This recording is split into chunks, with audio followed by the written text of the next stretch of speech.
今天收到了一位粉丝的求助，说他跟父母吵了一架，把家里搞得有点乱，没想到现场竟然乱成这个样子。大家好，我是小强哥，不知道今天这位小哥哥因为什么事情让一家人吵成这个样子，咱也不敢问，还是专心干活吧。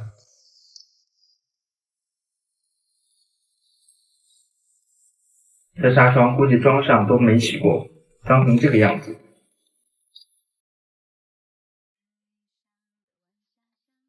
小哥哥觉得墙面太黑了，想让我们搞得白一点。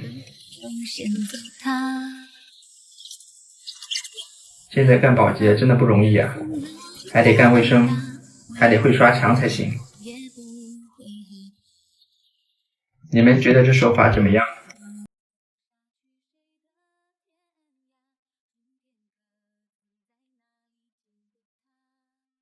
门上的红漆也掉得不能看了，都顺手一起刷了。